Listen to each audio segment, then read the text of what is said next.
हम लोग श्रीमद् भागवतम के तीसरे स्कंद के प्रथम अध्याय के 10वें और 11वें श्लोक को हम सुन रहे हैं और हम लोग सुन रहे हैं शुकदेव गोस्वामी के द्वारा वो कारण जिस कारण से विदुर जी उस घर को त्याग दिए जो कि भगवान श्री कृष्ण को बहुत प्रिय था।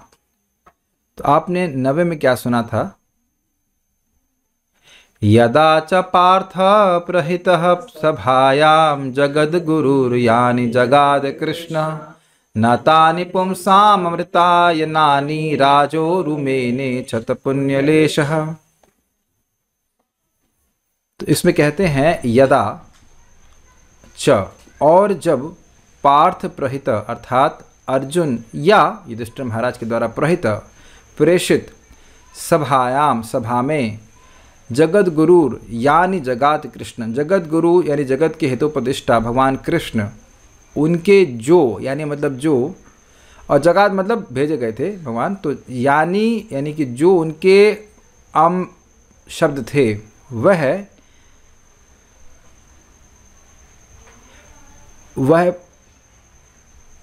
पुंसाम अर्थात भीष्म आदि कुछ लोगों के लिए अमृत अयनानी, अमृत के सागर थे, अमृत के आलय के समान थे। ना तानी उन शब्दों को राजा उरु ना मैंने, तानी राजा उरु ना मैंने अर्थात राजा धृतराष्ट्र या दुर्योधन ने बहुत अधिक नहीं माना। फालतू बात कह रहे हैं ना, ज़्यादा बोल रहे हैं, कोई मतलब नहीं बोलने का, ऐसा करके उनकी भावना थी। क्यों ऐसा किए? तो कह रहे छतपुण्य लेशा, उनके पुण्य का लेश भी नष्ट हो गया था। उनको नहीं समझ में आ रहा है कि जो जगत के हित उपदिष्टा हैं, जो जगत का हित करने के लिए समर्थ हैं, वह हमारे हित की बात कह रहे हैं, इतना वो नहीं समझ पाए। अब ऐसा भगवान की वाणी का अपमान हुआ तो ये देखकर विदुर जी घर छोड़ दिए, मतलब भूमिका बन गई उनके घर छोड़ने की। अब आगे वह कह रहे हैं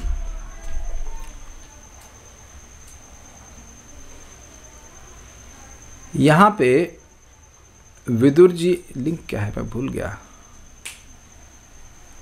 हाँ, अब 3 श्लोकों में वह बता रहे हैं कि विदुर जी का अपमान किस प्रकार से धृतराष्ट्र के घर में हुआ, जो उनके मतलब घर छोड़ने का इमीडिएट कारण था। देखिए एक होता है इमीडिएट क्या बोलेंगे, तत्कालिक कारण होगा, और एक होगा कि भाई पहले से कारण बन रहा हो। तो मैंने पहले बताया था कि भाई कुछ कारण बनते जाते हैं किसी घर छोड़ने का, और एक दिन ऐसी घटना होती है कि व्यक्ति घर छोड़ ही देता है, मतलब पहले से ही उसका घर छोड़ने का मन हो रहा होता है और अंततः तो ऐसी घटना हो जाती है बिल्कुल घर छोड़ ही देता है।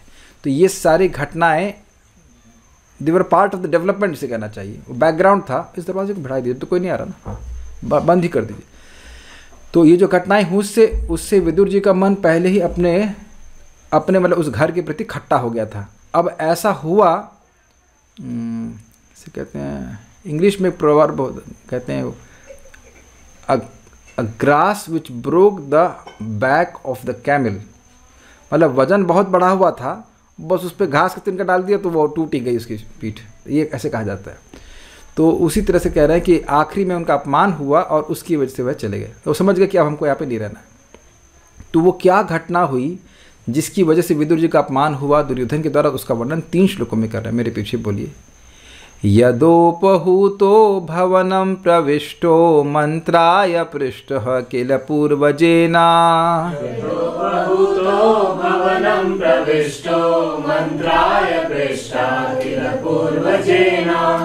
अथाह तन्मन्त्रदृशां वरीयान् यन्मन्त्रिणो वैदुरिकं वदन्ति।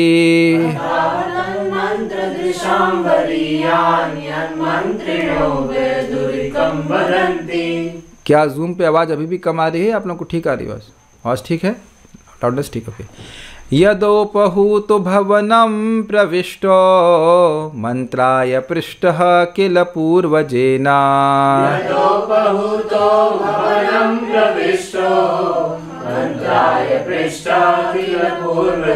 अथाह तन्मन्त्रदृशां वरीयान् यन्मन्त्रिणो वैदुरिकं वदन्ति।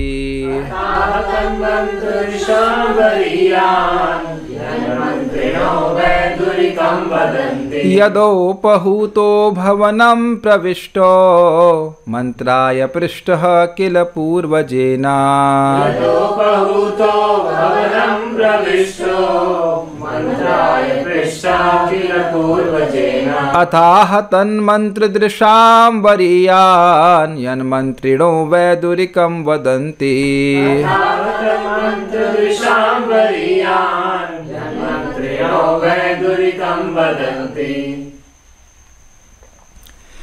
जब विदुर अपने ज्येष्ठ भ्राता धृतराष्ट्र द्वारा मंत्रणा के लिए बुलाए गए तो वे राजमहल में प्रविष्ट हुए और उन्होंने ऐसे उपदेश दिए जो उपयुक्त थे। उनका उपदेश सर्वविदित है और राज्य के दक्ष मंत्रियों द्वारा अनुमोदित है। तो ये घटना कब हुई है? जब भगवान दूत बन के आए। अब उसके बाद उनकी बात खारिज कर दी गई। वह विदुर जी के घर हो आए, पौरवेंद्र ग्रहणम हित्वा, दुर्योधन के घर को त्याग करके अब उसके बाद भगवान कृष्ण वापस चले गए। अब क्या नाम, धृतराष्ट्र को चिंता हो रही, तो अब वह विदुर जी को बुला रहे। विदुर जी तो वैसे भी उनके सबसे प्रमुख मंत्री थे, तो विदुर जी को उन्हें बुलाया कि क्या करना चाहिए सीखने के लिए। यदा मतलब जब विदुर, जब का मतलब समझ रहे, भगवान कृष्ण की बात को न माना गया, उसके बाद ये घटना हुई। पूर्वजेना, पूर्वज का मतलब समझते हैं अब ज्येष्ठ भ्राता धृतराष्ट्र द्वारा मंत्रणा के लिए उपहूता आमंत्रित किए गए, तब वह भवनम प्रविष्ट, राजमहल में प्रविष्ट हुए। अब इस पे बड़ा सुंदर टीका करी गई है। कह रहे हैं कि भाई स्वयं क्यों नहीं गए, तो मंत्री है ना उनके, स्वयं क्यों नहीं गए। कह रहे हैं जिस घर में भगवान की आज्ञा, भगवान की मंत्रणा की अवमानना हुई है, अब उस घर में स्वयं कैसे जाएं, इसलिए बुलाने पर गए। मतलब इच्छा नहीं थी कुछ जाने की, लेकिन अब बड़े भाई हैं पूर्वजेना और राजा भी हैं, तो इसलिए बुलाए हैं, तो उनका भी अपमान नहीं होना चाहिए, इसलिए गए। बहुत अच्छी बातें हैं यहाँ पे। देखिए शब्द दिखा हुआ, उपहूत, मंत्राय उपहूता, बुलाया गया तब गए, खुद से नहीं गए। आपको पता होना चाहिए कि जब भगवान का अनादर हुआ तो वो छोड़ दिए थे वो महल, तो दोबारा नहीं गए। तो जब बुलाया गया तब गए। कोई जहाँ भगवान का अपमान हो रहा है, उस जहाँ पे अपमान हुआ है भगवान का, भगवान की बात नहीं मानी गई है, तो अब ऐसी जगह में भक्त क्यों जाना चाहेगा, है कि नहीं। आप कहीं जाओ जहाँ सब लोग भगवान के विरुद्ध बोल रहे हैं, तो दोबारा वो क्यों जाना चाहेगा व्यक्ति। तो वो गए केवल इसीलिए, खोल दीजिए, गए इसीलिए क्योंकि उनके भाई, वो भी बड़े भाई ने उनको बुलाया था। आइए देखिए, जैसे आप सब लोग भक्त हैं तो आप जान रहे हैं कि हम ये नहीं बोलेंगे भगवान निराकार है है कि नहीं। तो अब आप लोग प्रेम से आए, आपकी स्वेच्छा से आए, इज इट नॉट। तो जहाँ आपको अच्छा लगता है वहाँ स्वेच्छा से आते हैं, वहाँ इन्विटेशन की जरूरत नहीं होती है, या कोई ज़बरदस्ती बुलाए तब भी नहीं ऐसे जाने की जरूरत नहीं होती। लेकिन तो भक्त वहाँ जाना चाहेगा जहाँ भगवान का यश बोला जाएगा, जहाँ भगवान की बात को खारिज किया जाएगा, बात नहीं मानी जाएगी, वहाँ क्यों जाएगा। तो इसलिए कह रहे उपहूता। अथ इस प्रकार पृष्ठ, पूछे जाने पर कि भाई क्या करना चाहिए, इसे पूछे जाने पर, अब शब्द बड़ा सुंदर, किला का मतलब होता है निसंदेह।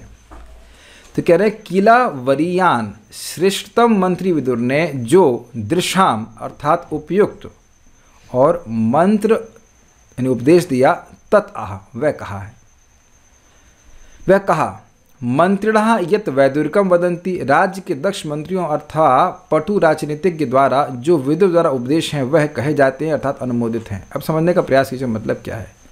आप लोगों ने एक शब्द सुना होगा विदुर नीति, जैसे चाणक्य नीति ऐसे ही विदुर नीति कहते थे। राजकाज कैसे करना चाहिए ये विदुर नीति में आता है। तो विदुर नीति सारे मंत्रियों के द्वारा अनुमोदित, हाँ भाई ये तो सही बात है। लेकिन ये बात धृतराष्ट्र को तो अच्छी लगी उनकी, लेकिन दुर्योधन को अच्छी नहीं लगी। आगे जाके बोलेगा कौन बुलाया इसको, तो महाराज कहते तुम्हारा बाप बुलाया है कौन बुलाया इसको। कई बार आप लोग देखिए, शायद आप लोग कभी गुस्से में से कहे हैं तुमको कौन बुलाया यहाँ बोलने के लिए। आप लोग सब है, मतलब ऐसा नहीं बोलते, लेकिन कभी कभी गुस्से में व्यक्ति ऐसा बोल देता है, इसको कौन बुलाया यहाँ पे। तो ऐसा करके मतलब कि इसकी कोई जरूरत नहीं, ऐसा करके व्यक्ति बोलता है। तो यहाँ पे लिखा हुआ स्पष्ट रूप से कि वह यहीं पर, भाई भक्तों से निवेदन है कि आप अनावश्यक मैसेज मत कीजिए। कोई सो रहा है तो सोने दीजिए, मेरा क्लास डिस्टर्ब होगा, नहीं तो फिर मैं चैट ऑफ कर दूंगा। This chat is only for asking questions, not for posting messages. Let me just of it. मैं अभी बैठा दूँ ना क्लास में आप लोगों को, जो आप देखे उस दिन प्रश्न कर रहा था तो वो एक बात बोल नहीं पा रहे थे। आप क्या सोच रहे हैं आराम से क्लास होती, जिसको सोना है वो सोता रहे, क्या करेंगे। बात टूट गई ना, क्या बात कर रहा था मैं। हाँ, तो मैं खाली बोल रहा था कि विदुर नीति जो है वह मंत्रियों के द्वारा अनुमोदित, हमारी सही बात है। तो जो बड़े बड़े मंत्री हैं वो उससे एडवाइस लेते हैं कि इस पक्ष में विदुर जी क्या कहने वाले, क्या कहते। तो उसको विदुर जी ने कहा था, यानी विदुर जी पे आगे दुर्योधन जो आक्षेप करने वाला, उनका अपमान करने वाला, वह उसके कदापि योग्य नहीं थे। बिल्कुल सही बात बोल रहे थे। किसी बात का, किसी व्यक्ति की बात का अपमान आप तब करें जो गलत बोल रहा हो।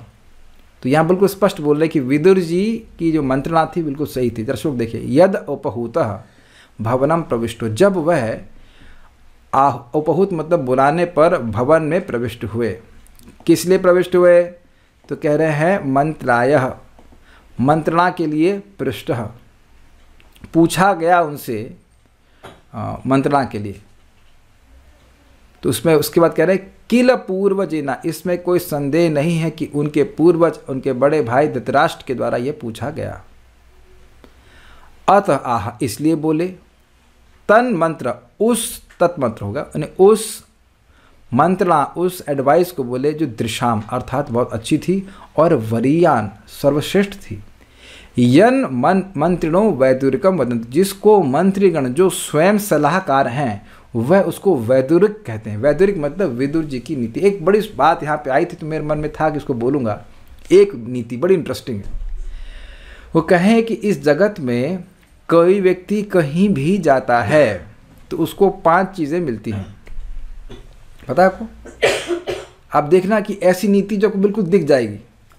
दोस्त मिलते हैं, दुश्मन कहीं जाइए आप मिलेंगे, तीसरे न्यूट्रल लोग जिनको आपके मरने जीने से कोई मतलब ही नहीं है। अग्रीड? अब ये मत मैं आपसे ये रिक्वेस्ट नहीं कर रहा हूँ कि आप नाम स्मरण करते रहे कौन हमारा दुश्मन कौन हमारा दोस्त, लेकिन आप देखने का प्रयास कीजिए। ऐसे ये सुन लेंगे तो आश्चर्य नहीं होगा। और 2 बाकी पता क्या है, आश्रय लेने वाले और आश्रय देने वाले। अब आप इसी को अप्लाई कर लेंगे तो सारी टेंशन से मुक्त हो जाएंगे। अग्रीड? हर आदमी सोचता है मैं कहाँ आश्रय मिलेगा, बताओ ऐसा कौन व्यक्ति इसको आश्रय ना मिला हो।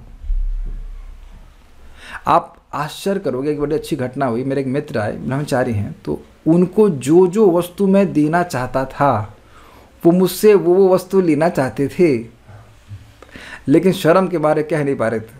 हमने कहा क्यों, फिर मैंने चप्पत लगाया। हमने कहा हमसे आप शर्म कर रहे हैं, ऐसे क्या बात है, आप तुम्हारे मित्र हैं। लेकिन इंटरेस्टिंग है, जो जो वस्तु मेरे घर में थी जो मैं सोच रहा था कि इनको दूंगा, जैसे एक वाइट शॉल भक्त ने दिया, वाइट हम कोई पहनते नहीं है, मतलब शॉल की बात कर तो शॉल तो हम पहनते नहीं, वाइट हमको पसंद नहीं आता। तो हमने कहा उसको छोड़ने ये पहनता है, उसको पसंद आए दे देते हैं उसको। एक बहुत बड़ा कंबल, हमने गिना नहीं रहे क्या दिए, लेकिन हम बोल रहे हैं कि हमने इतना भारी कंबल हम कहाँ लेके डोलेंगे, इतने देते हैं। कोई हमको ठंड लगती, मेरे को ठंड कम लगती। तो मैं खाली बोल रहा हूँ कि उनकी इच्छा थी और हम देने के लिए उत्सुक भी थे। ऐसे ही जो भगवान के भक्त हैं, ठीक है अपना कर्तव्य करें, लेकिन यह कभी नहीं सोचें कि आश्रय नहीं मिलता। क्यों उसमें प्रभु गलत तो नहीं कह रहे ना। जब आप जीवन में देखेंगे तो आपको बिल्कुल विदुर जी की नीति बिल्कुल सही दिखेगी, एकदम सत्य है। ऐसे ही इसी को सीन चेंज करेंगे। प्रभुपाद जी चाणक्य नीति के बारे में बोलेंगे तो वहाँ चाणक्य नीति में बड़ा सुंदर बात, बहुत अच्छी बात कहते हैं इस जगत में कभी भी किसी को कोई भी सहायता मिलती है तो वो दैव के विधान से ही मिलती है। हमने कुछ अच्छा कार्य किया पहले का, तो उस कारण से भगवान किसी को प्रेरित कर देंगे हमें सहायता करने के लिए। इसलिए हमेशा अच्छे कार्य करने चाहिए, जितना संभव हो सके, जितना संभव हो सके अच्छे कार्य करने चाहिए।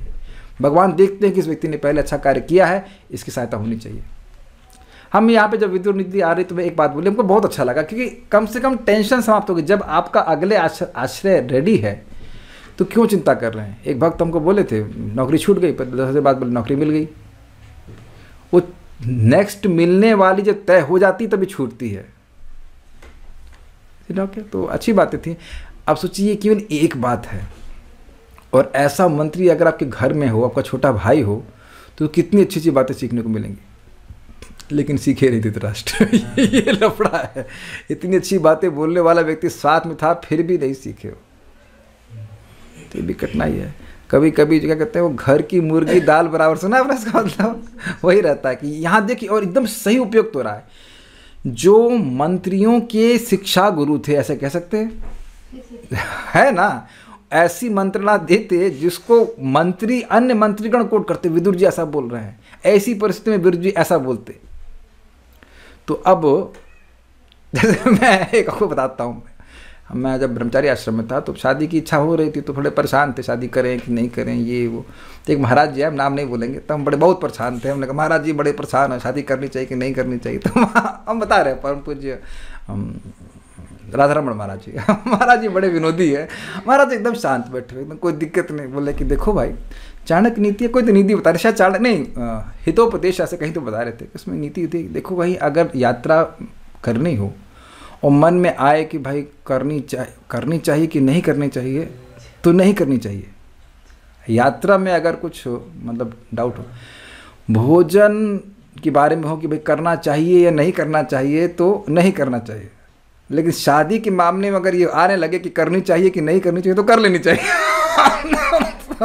तो मैं खाली एग्जाम्पल दे रहा हूँ कि भाई ये सामान्य बातें हैं, ये सब बातें मंत्रणा की जाती है, तो इससे व्यक्ति के कुछ रेजोल्यूशन हो जाता है। तो ऐसी कितना भंडार होगा विदुर जी का, उसकी आप कल्पना नहीं कर सकते। हम थोड़ा विनोद में बता रहे बातें, लेकिन कहने का मतलब है कि ऐसे मंत्री होते हैं जो प्रैक्टिकल लेवल पे आपको हाउ टू से एडवाइस देते हैं। और ऐसा विजडम से युक्त व्यक्ति जो बोल रहा है, वो एकदम सम्मत बात बोल रहा था। वो क्या बोलेंगे अभी आप देखेंगे, तो वो दुर्योधन सह नहीं कर पाएगा, वो आप देखेंगे उस कारण से उनका अपमान करेगा। चलिए नेक्स्ट देखते हैं। तो इसलिए जो भी विदुर जी ने किया वह सब गलत नहीं था, जिनका घर छोड़ना बिल्कुल संगत है, ये बात स्थापित की जा रही है। श्रीधरी, अब यदोपहूता इत्यादि 6 श्लोकों में धृतराष्ट्र ने विदुर जी का जो अपमान किया उसका वर्णन सुखदेव जी करते हैं। ये धृतराष्ट्र की लग रहा है कि आदत ही है लोगों का बुला बुला के अपमान करना। पहले युधिष्ठिर महाराज का किया, फिर भगवान आए तो उनका अपमान किया, अब विदुर जी का अपमान कर रहा है। बुला बुला आओ आप, बहुत बहुत आपका सम्मान हो गया, थोड़ा अपमान करते, सब अकाउंट में जाता है। अपने बड़े भाई राजा धृतराष्ट्र के द्वारा सलाह करने के लिए जब विदुर जी बुलाए गए, तो विदुर जी राजभवन में गए और सलाह पूछने पर विदुर जी ने जिन बातों को कहा, उन सबों को मंत्रीगण आज भी विदुर नीति के नाम से अभिहित करते हैं। एक और इंटरेस्टिंग बात है, क्या नीति सीखी, जब सलाह मांगी जाए तब दीजिए। ये एक बड़ा रुचिकर बात है।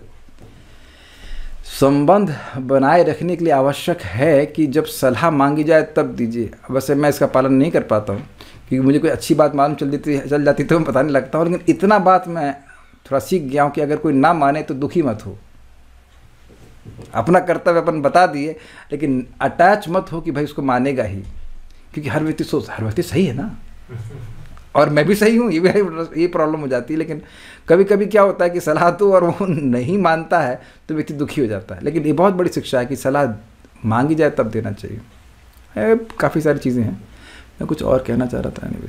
नोट, विदुर जी बुलाए जाने पर वहाँ गए, इससे यह सूचित होता है कि जिस घर में भगवान के वाक्य का अनादर हुआ हो वहाँ वे स्वयं नहीं गए, बड़े भाई ने बुलाया इसलिए गए। तात्पर्य, विदुर द्वारा दिए गए राजनीति विषयक सुझाव पटु होते हैं। जिस तरह आधुनिक काल में राजनीतिक तथा आचरण संबंधी अनुदेशों के विषय में अच्छे सलाह के लिए चाणक्य पंडित प्रमाण माने जाते हैं। एक बात हमें चाणक्य पंडित की बड़ी अच्छी लगती है, पता है क्या? भोजन सुख है। सिंपल सा स्टेटमेंट हमको बहुत अच्छा लगता है, भक्ति में भी बहुत एप्लीकेबल है। भोजन सुख है ना, बहुत सिंपल सी बात है ना। लेकिन कोई भूखा हो और उसको आप भोजन खिला दीजिए तो बहुत प्रसन्न हो जाता है। इस बात को मुझे याद है कि एक भक्त हैं, वो काफ़ी धन है उनके पास, और उनको हम टोमेटो सूप पिला रहे थे, टोमेटो सूप प्रसादम। तो मैं कैसा लग रहा है? तो बड़ा अच्छा लग रहा है। हमने कहा देखिए आपको भी बड़ा अच्छा लग रहा है, और जिसके पास बिल्कुल पैसे नहीं उसको भी बड़ा अच्छा लग रहा है। समझ में आया? और भगवान के पास सबसे ज़्यादा पैसे, उनको भी आपका सूप अच्छा लगता है। सूप से मतलब जो बनाते हैं, क्योंकि मन में भावना आ जाती है भाई ये तो बड़े पैसे वाले हैं, सारे पैसे तो भगवान के पास हैं, वो हमारे भोजन को क्या गिनते होंगे। भोजन सुख है। इसीलिए भगवान 9वें अध्याय में बोल रहे हैं कि गुह्य ज्ञान ये है कि पत्रम पुष्पम फलम तोयम यूमे भक्त्या प्रयच्छति तदहम भक्ति उपहर्तम अश्नामि प्रेतात्मनः। तो कहीं पर जी हमारी तो भक्ति है नहीं। भाई भगवान की बात पे विश्वास है कि ये भक्ति नहीं है। ऐसे दुनिया में बहुत से लोग होंगे जो सुन करके क्या है, ये तो एलिगोरी है, कुछ नहीं है, भगवान वन का मूर्ति कैसे खा सकती, कुछ नहीं खा सकती, कभी देखा तुमने खाते हुए, इत्यादि इत्यादि बोलकर कभी भगवान को भोग नहीं लगाएगा और हैरान रहेगा बहुत कि गजब हैरान हूँ भगवान, तुमको कैसे ले जाऊँ मैं, आप भी ब्रह्म मैं भी ब्रह्म, ब्रह्म को ये ब्रह्म कैसे अर्पित करूँ, है ना। ऐसी हैरानी में उनका जीवन बीत जाएगा। समझ में आया। और भक्त उत्साह से कहता, अरे महाप्रभु को साग पसंद, हम साग बनाएंगे, कृष्ण को दही चावल पसंद, हम दही चावल खिलाएंगे। ये है प्रेम, ये है भक्ति। हमको बात जो पकड़ में आई थी चाणक्य जी से, हमको बहुत अच्छी लगी थी, भोजन सुख है। इस पे एक महाराज भी कोट करते हैं, शायद चाणक्य नीति सही है ना कौन सी, कि शास्त्र बहुत धोखेबाज है। क्यों? अभ्यास नहीं करोगे तो गायब हो जाएगा। शास्त्र के श्लोकों का अभ्यास नहीं करेंगे तो आप ये मत सोचना कि रहेगा, वो गायब हो जाएगा। राजा का, शास्त्र का और किसी और का विश्वास नहीं करना चाहिए, वो कभी भी गायब मतलब पलट सकते हैं। मतलब विश्वास नहीं करना चाहिए, मतलब अभ्यास नहीं करोगे तो गायब हो जाएगा। ऐसा कुछ महाराज कोट कर रहे थे। कभी मन करता है कि चाणक्य नीति भी पढ़ाएं लेकिन that is out of syllabus, will see afterwards. Prabhupada ji कई बार चाणक्य नीति से कोट करते हैं। अब क्या बोला विदुर जी ने ये श्लोक में है और बड़ा रुचिकर है, बड़ा रुचिकर है। आप जानते हैं कि राजनीति में 4 स्पेशल नीतियां होती हैं। क्या होता है भाई? साम, दाम, दंड और भेद। ये समझ आया? बड़ा सुंदर बताया गया है। तो अब कोई राज्य में शांति बनाए रखे, तो कोई व्यक्ति अब विपक्ष का उठ रहा है तो आप उसको 4 तरह से मतलब सुलझा सकते हैं। शांति से, साम, दाम यानी कि धन आदि दे करके, दंड और भेद। तो यहाँ विदुर जी समझाएंगे भाई देखो आप दंड और भेद नहीं कर सकते। क्यों? क्योंकि युधिष्ठिर महाराज अपने अनुजों के साथ है, उनमें एकता है, आप भेद नहीं लगा सकते, तो उनको तोड़ नहीं सकते। दंड आप दे नहीं सकते हो क्योंकि भीम बहुत शक्तिशाली है। और शांति तो खैर है ही, लेकिन अब दाम का मतलब अवलंबन कीजिए, आप उनको दान दीजिए, उनका दाय भाग दे दीजिए। आपने बहुत गड़बड़ करा है, आप दान दे दीजिए उनको, दान अर्थात आप उनका दाय भाग दे दीजिए। तो ये विदुर जी सिखा रहे हैं। विदुर नीति है तो राजनीति की बात होगी ना, तो राजनीति की बात को यह समझा रहे हैं कि भाई ये दान दे करके उनको शांत कर दीजिए, नहीं तो आपके लिए बड़ा कठिनाई हो जाएगी। तो मेरे पीछे बोलिए। अजात शत्रु प्रतियच्छदायां तितिक्षतो दुर्विषहं तवागः। अजात शत्रु प्रतियच्छदायां तितिक्षतो दुर्विषहं तवागः। सहानुजो यत्र वृकोदराहि श्वसस्नुषा यत्त्वमलं बिभेषि। सहानुजो यत्र वृकोदराहि श्वसस्नुषा यत्त्वमलं बिभेषि। अजातशत्रुः प्रतियच्छदायां तितिक्षतो दुर्विषहं तवागः। अजातशत्रो प्रतियच्छदायां तितिक्षतो दुर्विषहं तवागः। सहानुजो यत्र वृकोदराहि श्वसस्नुषा यत्त्वमलं बिभेषि। सहानुजो यत्र वृकोदराहि श्वसस्नुषा यत्त्वमलं बिभेषि। अजातशत्रुः प्रतियच्छदायां तितिक्षतो दुर्विषहं तवागः। अजातशत्रो प्रतियच्छदायां तितिक्षतो दुर्विषहं तवागः। सहानुजो यत्र वृकोदराहि श्वसस्नुषा यत्त्वमलं बिभेषि। सहानुजो यत्र वृकोदराहि श्वसस्नुषा यत्त्वमलं बिभेषि। बहुत सुंदर श्लोक है, देखते हैं। विदुर ने कहा तुम्हें चाहिए कि युधिष्ठिर को उसका न्यायोचित भाग लौटा दो। क्या गलत कहा? कुछ गलत नहीं। देखते कौन कौरव की पार्टी पे है। क्योंकि उसका कोई शत्रु नहीं है और वह तुम्हारे अपराधों के कारण अकथनीय कष्ट सहन करता रहा है। वह अपने छोटे भाइयों सहित प्रतीक्षारत है, जिनमें से प्रतिशोध की भावना से पूर्ण भीम सर्प की तरह उच्छ्वास ले रहा है। तुम निश्चय ही उससे भयभीत हो। अब आप ये देख रहे हैं, इंग्लिश में पॉइंट ब्लैंक क्या बोलते हैं, एकदम ब्लेटेंट स्टेटमेंट बोलते हैं, क्या बोलते हैं, बिल्कुल ब्लंट, हाँ ब्लंट स्पीच, एकदम स्पष्ट बोलना है। जब कोई व्यक्ति इस प्रकार से मंत्रणा लेने के लिए बुला रहा है किसी को, तो उसको तैयार रहना चाहिए सत्य का श्रवण करने के लिए। मीठी मीठी बात से कैसे काम चलेगा? तो विदुर ने कहा तब तुम्हारे दुर्विषहम असह्य, आगाह मतलब अपराधों को, तितिक्षता सहिष्णुता से सहन कर रहे हैं। क्या क्या अपराध थे जरा गिन ले। भीम को जहर दिया गया, और उससे पहले जब ये लोग छोटे थे तो कुंती महारानी के चरित्र पर आक्षेप किया गया। क्या ये सहनीय बात है? उसके बाद भीम को जहर दिया गया। हम लोग जो याद कर रहे हैं, हम लोग भी याद कर लें कौन कौन से ने अपराध किए थे। हाँ, फिर लाक्षाबहन में जलाने का प्रयास किया, द्रौपदी का कितना बड़ा अपमान करने का प्रयास किया गया, पूरी ताकत लगा दी गई। फिर उनको 12 साल के लिए वनवास में भेज दिया, 13 साल अज्ञातवास, और उस 13 साल के अज्ञातवास में भी खूब प्रयास किए ये लोग कि इनका अज्ञातवास खंडित हो जाए। अच्छा, और भूल गए हम लोग, जब ये लोग जंगल में थे तो इनका मजाक बनाने के लिए दुर्योधन कैंप लगाया था, ये पता है आपको? हाँ, गंधर्व वाला। फिर वो खुद ही प्रॉब्लम में पड़ गया। उसके बाद क्या नाम था उनका, दुर्वासा मुनि को भेजा। तो आप देख सकते हो, द्यूत कीड़ा तो करी। उसके बाद एक तो द्रौपदी का अपमान किया, फिर छल किया, 2 बार छल किया, उसके बाद भेज दिया जंगल में। तो आप यह विचार कीजिए कि हम में से ऐसा कौन व्यक्ति होगा जो उनमें से किए गए एक भी अपराध को क्षमा कर सकेगा। अरे भाई, खाने में नमक कम हो जाता है तो व्यक्ति गुस्सा हो जाता है कि नहीं, या ज़्यादा हो जाए। आप हम लोग अनुभव है, मंदिर में जब भोजन ठीक से नहीं बनता तो वह गाली मतलब कितने 45 मिनट तक खाएंगे, 45 मिनट 1.5 घंटा गाली देंगे। हम लोग खुद ही देते थे, क्या बना दिया, ये कर दिया, वो कर दिया, कोई जहर दे देता। और अद्भुत बात ये है कि जहर जब भीम को दिया गया था, वह आ गए थे और स्वस्थ होकर के और बलवान होकर, लेकिन उसकी चर्चा नहीं की किसी से कि हमको जहर दे दिए। कहा शांत रहिए, इस समय हम लोग कमज़ोर हैं, हमें नहीं बोलना चाहिए। बिल्कुल समानता, बड़ा अद्भुत बात है। तो हम लोग 6 आतताइयों के बारे में सुनते हैं भगवद गीता में, आततायिनः शब्द। तो उसमें कौन कौन से आततायी गुण हैं? एक, पत्नी का अपहरण करने वाला, तो ये हो गया।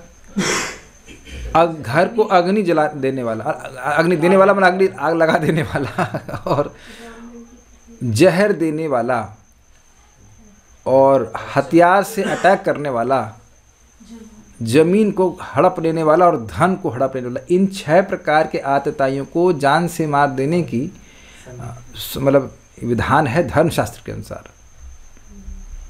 और अभी तक युधिष्ठिर महाराज एक बार भी युद्ध नहीं किए इनसे, इसीलिए कह रहे दुर्विषहम। एक एक अपराध के लिए व्यक्ति को मार देने का वो है, मतलब विधान है। और उस समय ऐसे कोई पुलिस तो थी नहीं जो रोक दिया, मार ही देना चाहिए था। और मार देते कोई पाप भी नहीं लगता, लेकिन फिर भी वो सहन कर रहे हैं। ध्यान दीजिएगा, सहन करने का 2 कारण हो सकता है। एक कि व्यक्ति के पास क्षमता ना हो, और दूसरा है कि सहिष्णु है इसलिए सहन कर रहा है। तो पहले वाले में कोई व्यक्ति अब भाई एकदम टिंगड़ी पहलवान है, कोई लेकिन थप्पड़ मार दे, ठीक है भैया सहन कर ले, तो तुम कर भी क्या पाओगे? है कि नहीं? तुम कर भी क्या पाओगे? कुछ नहीं कर पाओगे। लेकिन यहाँ बता रहे हैं कि तुम जानते हो, मतलब बोल रहे हैं कि भीम जो हैं वो सर्प के समान क्रोध में उच्छ्वास ले रहे हैं, वो अकेले ही तुम्हारे सारे बच्चों को मारने के लिए तैयार समर्थ हैं। यद्यपि वह अजात शत्रु हैं दुष्ट महाराज, तुमको अभी भी शत्रु नहीं मानते, सहन कर रहे हैं, सहन कर रहे हैं। तुमने सारे कार्य कर दिए सत्यता को निभाने के, लेकिन उनके मन में आज तक यह भावना नहीं आई कि तुम उनके शत्रु हो, इसलिए कह रहे हैं अजात शत्रु हो। उनका शत्रु कभी जन्म ही नहीं लिया। आप कहेंगे ऐसा कैसे हो सकता है? भाई, जो व्यक्ति शुद्ध भक्त है वो क्या सोचता है? भाई, जो कुछ भी हो रहा है मेरे जीवन में दुख, वह मेरे ही कर्मों की वजह से है। और बात एक तरह पांडवों पे तो नहीं लागू होगी, लेकिन सामान्यतः बात सत्य है कि कोई व्यक्ति कुछ नहीं कर सकता जब तक भगवान उसको अनुमोदन ना करें। हाँ भाई कर दो, तो भगवान क्यों कर रहे हैं? क्योंकि हमने भी कुछ अच्छे कर्म किए पिछले जन्म, इस कारण से गलत कार्य होता है। ये सामान्य भक्त लोगों पे तो होता है, लेकिन पांडवों के तो गलत कर्म हो नहीं सकते हैं। ये हम लोग प्रथम स्कंद में चर्चा कर चुके हैं।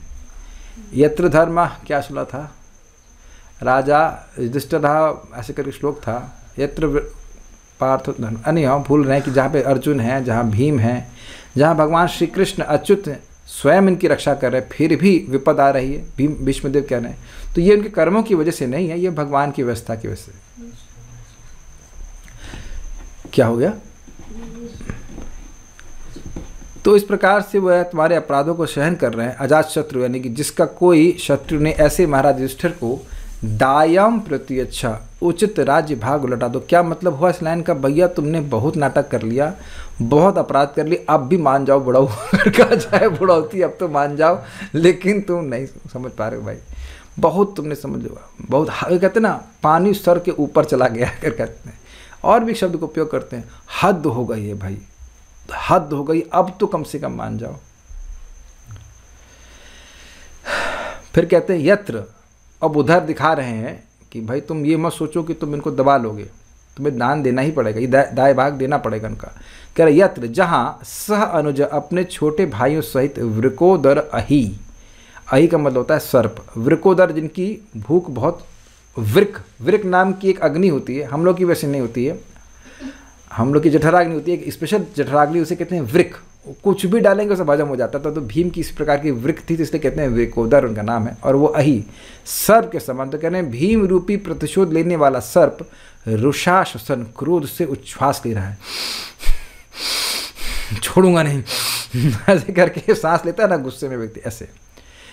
और ऐसा मत सोचना कि तुम कह दोगे कि तुम उसको कुछ गिनते नहीं हो, इसलिए कह रहे हैं यत, जिससे, किससे? भीम से, तुम अलम विभीषी, अलम का मतलब होता है पर्याप्ति, अच्छी प्रकार से, यहाँ पे बोला निश्चित रूप से बढ़िया से भयभीत हो। आप ऐसे नहीं कह सकते कि आप भयभीत नहीं हैं। अलम का मतलब होता है, अलम मतलब पेट भर, अलम हो गया, तो पर्याप्ति के वर्ते तुम पर्याप्त मात्रा में भयभीत हो। अब टीका पढ़ेंगे तो हम आपको समझाएंगे कैसे इस साम को समझा रहे हैं, सामने क्षमा कीजिए, दान को समझा रहे हैं। अजात शत्रु हो प्रत्यक्ष दायाम, अजात शत्रु दुष्ट महाराज के दाय को, यानी दाय भाग, इनके राज्य को उनको वापस कर दो। क्यों? तो कह रहे हैं तितिक्षतः दुर्विश्रहम तब आगाह, तुम्हारे अपराधों को बहुत सहन कर लिए, जो असहनीय, एक एक अपराध जो असहनीय था, ऐसे अनेकों तुम्हारे अपराधों को वो सहन कर ली, इसलिए इनको दे दो। अब समझ में आया कुछ? क्यों दे दें?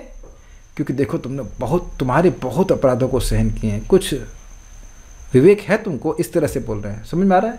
तुमने भैया बहुत अपराध किए हैं, भैया बोलेंगे ना तुमने बहुत अपराध किए हैं, अब ये सही नहीं लगता, अब तो कम से कम अपना कर्म ठीक करो। आदमी जवानी में गड़बड़ करता है तो कम से कम बुढ़ापे में भी तो सोचता है कि चलो अब तो कर्म ठीक करे ना, अब नहीं, अब उनको आप दे दीजिए, बहुत कर लिया आपने, बहुत उनको परेशान कर लिया। उसके बाद कह रहे हैं नहीं दोगे तो क्या होगा? ये सब राजनीति की बात है, नहीं देंगे तो क्या कहते हैं कि सहानुजो, वह अपने अनुजों के साथ है। अनुज का अर्थ बड़ा स्पष्ट सूचित कर रहा है कि वह अनुचर हैं, अर्थात तुम किसी भी तरह से युधिष्ठिर महाराज और उनके भाइयों में भेद नहीं डाल सकते। तो दबा देंगे तो कहते नहीं, यत्र वृको दर अही, वो बहुत शक्तिशाली है, भीम रूपी सर्प वहाँ पे शशस्नशः, वह बड़े क्रोध के संग सांस ले रहे हैं। आप जानते हैं कि यहाँ पे सर्प से उपमा क्यों दी जा रही है? पता है क्यों? क्योंकि सर्प बदला लिए बिना नहीं छोड़ता। सर्प बहुत क्रोधिला होता है, जो व्यक्ति उसका मतलब सर्प को सॉरी नहीं आता है, हमको सॉरी नहीं बोलना है, हम डस के ही मानेंगे, है कि नहीं? तो भीम को इसीलिए सर्प से तुलना करें तो शुद्ध भक्त, लेकिन क्रोध के लिए बोल रहे हैं कि सर्प का क्रोध तभी शांत होता है जब वह व्यक्ति को जान से मार दे। तो कह रहे हैं इसी प्रकार से वह एकदम गुस्से में है। तो अगर तुम 5 गांव दे दोगे तो भी भीम शांत हो जाएंगे, लेकिन तुम नहीं दोगे तो फिर ये मारेगा। और तुम यह नहीं कह सकते कि तुम इस संबंध में निर्भय हो, इसलिए कह रहे हैं यत्वम अमलम विभीषी, जिस भीम से तुमको पर्याप्त मात्रा में भय प्राप्त हो रहा है। बाल प्रबोधनी बड़ी सुंदर है, इसको यही टीका है, प्रभुपाद जी ने टीका नहीं दिया। विदुर जी ने क्या मंत्रणा दी? यदि ये अपेक्षा हो तो यह श्लोक कहते हैं, अजो अजात शत्रु हो प्रत्यक्ष दायाम। राजनीति के 4 उपायों के मध्य यहाँ दान ही युक्त है, इसको कहने के लिए कहते हैं कि युधिष्ठिर को उनका भाग दे दीजिए। समझ आ रहा है? ऐसा मत सोचिए कि शत्रु का उसका भाग दान करने से आपका पराभव होगा, क्योंकि युधिष्ठिर की दृष्टि में शत्रु का अभाव है। यह अजात शत्रु पद के द्वारा सूचित होता है। आप समझने का प्रयास कीजिए। कोई राजा को आप कह दीजिए कि उसके शत्रु को आप अपना आधा राज्य दे दीजिए, तो कह अरे उसको आधा राज्य दे देंगे तो वो हमारे बराबर शक्तिशाली होकर हमारा जो राज्य उसको हड़प नहीं लेगा। समझ में आया? तो कहते हैं ना अजात शत्रु, वह आपको शत्रु नहीं मानते। वैसे तो देखा जाए, अब हमको नहीं पता कि विदुर जी 5 गांव देने के लिए बोल रहे हैं या आधा राज्य देने के लिए बोल रहे हैं, लेकिन अगर हम ये मान रहे हैं कि आधा राज्य भी देना है, जो भी है, तो वह यह सूचित कर रहे हैं कि ऐसा मत सोचो कि इससे शत्रु शक्तिशाली हो जाएगा, क्योंकि तुमको वह शत्रु मानते नहीं, वो किसी को भी शत्रु नहीं मानते, क्योंकि वो क्षत्रिय हैं तो इनके लिए आवश्यक है कि वह राज्य करें। तुम पर विजय प्राप्त करने के लिए या तुम्हारा राज्य को हड़पने के लिए वह कुछ नहीं करने वाले हैं, यद्यपि तुम उनको राज्य दे दोगे, इसलिए कह रहे हैं अजात शत्रु। तुम चिंता नहीं करनी चाहिए। मैं समझा पा रहा हूँ? जैसे मैं बिल्कुल पॉलिटिकल बात बोल रहा हूँ कि अगर जम्मू कश्मीर को भारत दे दे तो ऐसा नहीं है कि विद ऑल ड्यू रिस्पेक्ट कि दूसरा देश जो है वो शांत हो जाएगा, वो कहेगा पंजाब भी दो। आप समझ रहे ना बात? मैं एक सिंपल सी बात बोल रहा हूँ कि कोई सोचेगा अरे भाई इतना झगड़ा कर रहे हैं, ले लो भाई, लेकिन वो उसके बाद फिर वो चंडीगढ़ भी मांगेंगे, पंजाब भी मांगेंगे, ऐसे करके इसलिए नहीं देते। मतलब ये भी एक कारण हो सकता है, ऐसा नहीं कि चाइना मांग रहा चलो ये हमको दे दीजिए अरुणाचल प्रदेश, अब आपको हम चैन से रहने देंगे। वो चैन से नहीं रहने देंगे। जो व्यक्ति शत्रु है वो कभी चैन से नहीं रहने देता। तो इसलिए सरकार का कर्तव्य है कि वह बाउंड्री की रक्षा करे। मेरी बातें समझ रहे हैं ना? ये बात है। लेकिन ऐसे युधिष्ठिर महाराज नहीं हैं। वैसे भी स्वाभाविक सी बात है, 5 गांव में संतुष्ट थे वो, तो वह भी देना नहीं चाह रहे थे। तो ये क्लियर हो गया कि दाएं भाग उनको देने से इधर आपका कोई नुकसान नहीं होगा, आपका पराभव नहीं होगा। अब आप ये बताइए, ये बात आपने कभी सोची थी? जो यहाँ लिखा है, क्या कभी हम सोच सकते हैं ऐसा? अब आपको समझ में आया कि विदुर जी कितने सुंदर मंत्री थे। जो बात बोल रहे हैं बहुत सोच के बोल रहे हैं। देखिए एक और बात है कि बहुत बार व्यक्ति सलाह देता है लेकिन खुद ही नहीं सोच रहा होता है कि सलाह का प्रयोजन क्या है, क्या सामने वाले का हित होगा।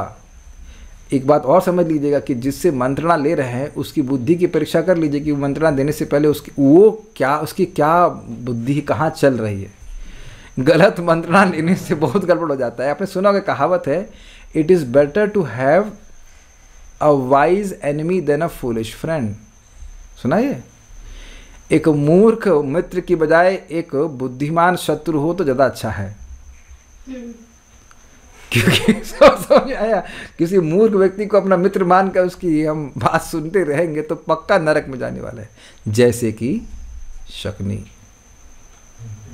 और धृतराष्ट्र और ये दुर्योधन, भांजे, और साहब भांजे का बेड़ा गर्क कर दिया।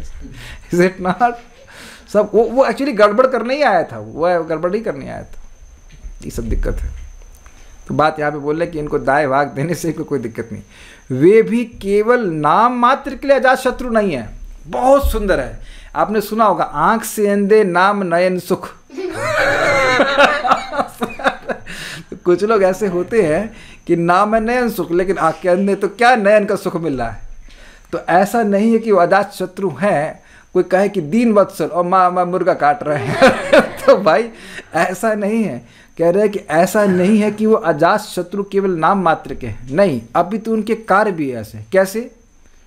तो कहते हैं, इस आशा से कहते हैं तितिक्षतः, अर्थात जो अन्यों के द्वारा सहना संभव नहीं है वैसे आपके अपराध को वह सहन कर रहे हैं।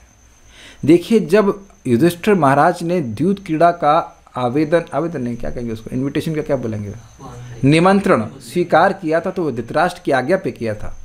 तो क्या वो भूल गए थे कि इनकी प्लानिंग है? क्या वो भूल गए थे कि यही लाक्षा भवन में भेजे थे जलाने के लिए? फिर भी वो बात सुने। क्या किसी ऐसे अंकल की बात आप सुनने वाले हैं, मैं सुनने वाला हूं, जो हमको फूंकने के लिए कहीं भेज दिया हो? क्या उसी दिन से जो आपके भाई को विष देने का प्रयास करे या एटलीस्ट अरेंजमेंट करे, तो क्या उसकी बात कभी मानने वाले हैं हम लोग? कभी नहीं मानने वाले। लेकिन ऐसे व्यक्ति की बात भी मान रहे हैं तो इसका मतलब है कि वो अजात शत्रु ही हैं। वह आपको आज भी अपना शत्रु नहीं देखते। अपितु युधिष्ठिर महाराज कभी भी दुर्योधन को दुर्योधन कहते नहीं, तो उसको सुयोधन कहते थे। आगे शब्द भी आएगा सुयोधनेना, उसको वो सुयोधन कहते थे। बाकी लोग दुर्योधन कहते होंगे, वह सुयोधन ही कहते थे। काफी इंटरेस्टिंग है। इस पे एक घटना को बताऊंगा बड़ी सुंदर। भगवान कृष्ण ने, जहाँ तक मुझे स्मरण आ, भगवान कृष्ण ने परीक्षा ली दुर्योधन की और युधिष्ठिर महाराज की। सुना आपने? तो उनसे कहा, दुर्योधन से कहा कि ऐसा करो, आप बाहर जाओ, घूम के आओ सिटी में और ये बताओ कि आपसे श्रेष्ठ कौन है। दुर्योधन घूम के क्या कहे समझ आ गया, भगवान अब क्या बताए, अब हमसे श्रेष्ठ कोई हमको मिला नहीं, हमसे श्रेष्ठ कोई हमसे मिला नहीं। अच्छा, और फिर युधिष्ठिर महाराज को बोले कि आप जाइए और ढूंढ के आइए कि कोई आपसे निम्न हो। तो युधिष्ठिर महाराज भी दुखी ही वापस लौट के आए कि भगवान हमें क्षमा कर दीजिए, हमसे निम्न कोई व्यक्ति हमको नहीं मिला। See the humility of devotees. कितने सद व्यक्ति थे, सुंदर व्यक्ति। तो ये ऐसे व्यक्ति हैं जो आपके इस प्रकार के दुर्विषय अपराध को सहन करें, फिर भी आपके प्रति सम्मान की भावना है, तो इसका मतलब है कि ये अजात शत्रु हैं। नहीं तो आपने तो शत्रुता करने के सारे 6 नियम भंग कर दिए ना आतताई के, फिर भी आपको जान से नहीं मार रहे। तो ऐसा मत सोचो कि मैं खाली ऐसे ही बोल दे रहा हूँ। विदुर जी कहेंगे ऐसा नहीं कि मैं खाली बोल दे रहा हूँ कि अजात शत्रु हैं, वाकई अजात शत्रु हैं, और धृतराष्ट्र भी जानते थे कि बात है। अब एक और रुचिकर बात है, निश्चित ही यदि वे अजात शत्रु हैं तो उनका राज्य भाग नहीं देना तो शुक्र होगा। यदि यह शंका हो तो कहते हैं सहानुज अर्थात अर्जुन आदि के साथ जिस युधिष्ठिर के पक्ष में क्रोध से भीम सांस ले रहे हैं। क्या मतलब है इसका? भाई जिनका कोई शत्रु है ही नहीं, वो तो साधु आदमी, उसको राज्य नहीं देंगे तब भी शत्रु नहीं मानेगा, झगड़ा था ना करने वाला है, तो क्या देने की जरूरत है? समझ में आया आपको? भाई जब शत्रु है ही नहीं, मान ही नहीं रहा शत्रु, तो नहीं देते। देखिए ऐसे भी होते हैं लोग, जिनके बारे में लोग सोचते हैं अरे भाई इनका 10,000 20,000 मार देंगे तब भी वो कुछ नहीं कहने वाले। वो साधु प्रकृति के होते हैं, नहीं बोलते हैं।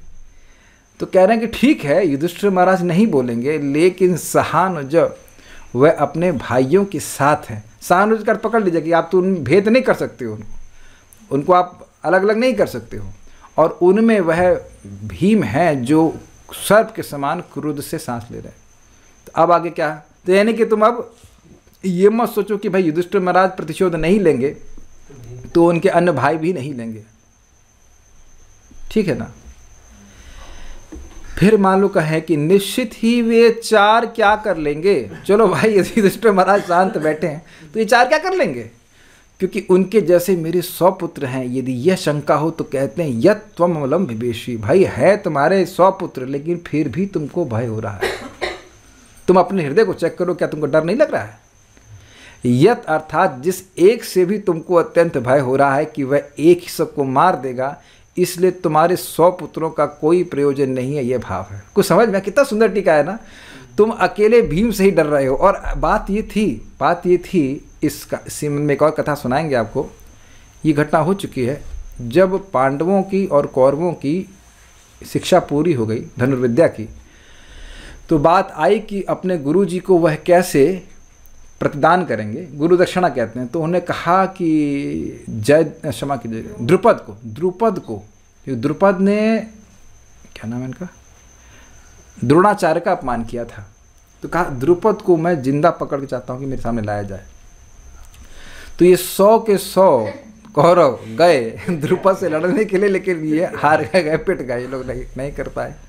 और 5 पांडव गए और हरा करके आ गए, द्रुपद को पकड़ लाए। तो आप समझ गए कि कितने शक्तिशाली हैं। भीम अकेले ही जब लोग पढ़ते थे तब भी 100 को पकड़ पकड़ के पिटाई करते थे और वैसे भी जब उनको जहर दिया तो वो लौट करके आए तो कितना 10,000 हाथियों का बल हो गया था। पहले से बल था और बढ़ गया था। तो उनको बहुत भय था कि भीम तो अकेले ही मेरे 100 पुत्रों को मार देगा। मारा भी था भीम ने आगे जाकर। तो आप ऐसा मत सोचो, आप तो जब भयभीत हो, आप जान रहे हो कि आपके 100 पुत्र के बराबर कुछ नहीं, 1 के बराबर कुछ नहीं है, तो या तो 4 है। Is it not? इसमें कोई कठिनाई मत सोचिए। जैसे मान लीजिए आपके सामने 100 चींटियां आ जाएं तो आप भयभीत हो जाएंगे ना।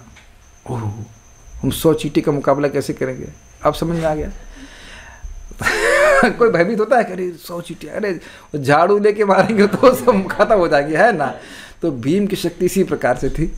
समझने का प्रयास कर रहे हैं। तो कह रहा है कि भाई भीम से ऐसे क्रोधित हैं और वो अन्य भी क्रोधित हैं, इतने शक्तिशाली हैं, आप उनसे युद्ध नहीं कर पाएंगे, इसलिए इसके द्वारा भेद और दंड का निवारण कर रहे हैं। समझ में आ गया? भेद क्यों नहीं कर सकते बताइए? सहानुजय, सारे भाई उनके पीछे चलने वाले हैं। और दंड क्यों नहीं? क्योंकि ये लोग इतने शक्तिशाली हैं, अकेले भीम ही तुम्हारे 100 पुत्रों को मार सकते हैं। तो विदुर जी की नीति आप लोगों को क्या लगता है, सही थी कि नहीं थी? यस। लेकिन इस बात को समझ नहीं पाए तो उसलिए दुख भोगना पड़ा। ठीक है, तो मेरी बात समझ में, कोई प्रश्न तो खैर इसमें है नहीं। एक व्यक्ति कल पूछ रहे थे कि विदुर जी कैसे बने। ये कहानी बनती है भाई, बहुत से लोग नए भी हैं, महाभारत नहीं पढ़ेंगे, वैसे एक दिन हम महाभारत भी पढ़ाएंगे। इच्छा करने में क्या दिक्कत है, पढ़ा सकते हैं, we have the books ready. हुआ ये कि मांडव्य ऋषि थे ना, मंडूक ऋषि थे कि मांडव थे? मांडव ऋषि थे, मांडव, जहाँ तक मुझे याद आ रहा है मांडव्य ऋषि थे। तो वह बचपन में एक चींटी के आर पार घास का तिनका पार कर दी तो चींटी मर गई थी, बड़ा कष्ट हुआ था उसको। तो जब मांडव ऋषि का शरीर छोड़ने का समय आया तो यमदूत उनको लेके चले गए यमराज जी के पास। ना गलत बोल गया।